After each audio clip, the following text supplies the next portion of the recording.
They say that on the other side of fear, there is a different version of you. A version that isn't held back by what-ifs or maybe-laters. But what happens when you don't just peek over that ledge? What happens when you dive headfirst into the abyss for 24 hours straight? Welcome back to Stories with Noni. Today isn't just a story, it's a challenge. I am taking you through a journey where the walls close in, the lights go out, and the only way to survive the next day is to face every single thing that keeps me awake at night. By the end of this hour, you might just realize that the monster under your bed has been waiting for you to say hello. This is the 24-hour fear challenge. Let's see who I am when the sun goes down. The morning, the physical threshold, 8 a.m. The list is written. 3 fears. 3 levels of hell. Fear number 1, the loss of control. For someone who lives by a schedule, the idea of total chaos is paralyzing. My challenge?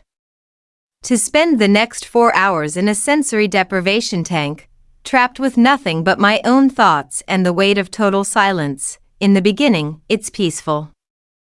The water is warm, the salt keeps you buoyant. But then, the mind starts to play tricks. Without the world to distract you, your insecurities start to scream.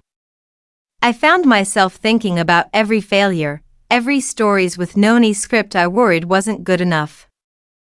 Every person I've ever let down. Facing your fears isn't just about spiders or heights. It's about the fear of being alone with who you actually are. The afternoon, the height of vulnerability, 2 p.m. Fear number 2, the Great Fall. I've always been terrified of heights, not just the height itself, but the call of the void. That terrifying urge to see what happens if you just let go. I stood at the edge of a 100-foot bridge, tethered only by a rope. The instructor told me to breathe, but my lungs felt like they were filled with concrete.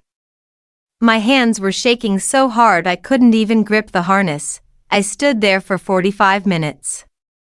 People watched. Some cheered. Some looked away. The revelation? The fear of being seen failing was actually greater than the fear of the fall. When I finally stepped off, the world disappeared. For 3 seconds, I wasn't a storyteller.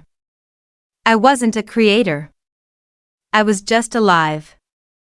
Purely, terrifyingly alive. The night, the psychological breaking point, 10 p.m. Fear number 3, the dark. Not the absence of light, but the fear of the unknown.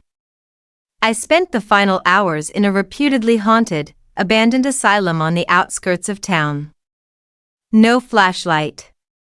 Just a body cam and my own racing pulse. This is where the Stories with Noni themes become real. In the dark, the trail feels like a shadow moving in the corner of your eye. Every creak of the floorboards sounds like a power struggle between the past and the present.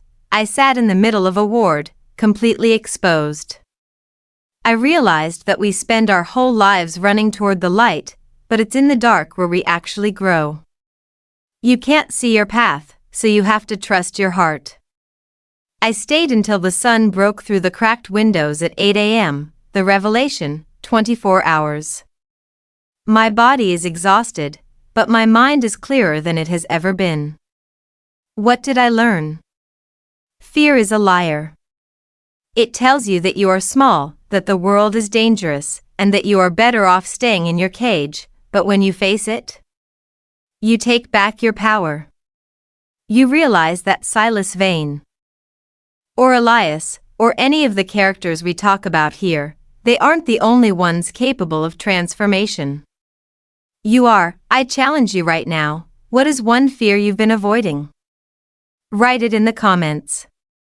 Let's make this a space where we face them together. If this journey moved you, if you're ready to stop running and start living, hit that subscribe button and share this video with someone who needs to hear this today. I'm Noni, and this has been Stories with Noni.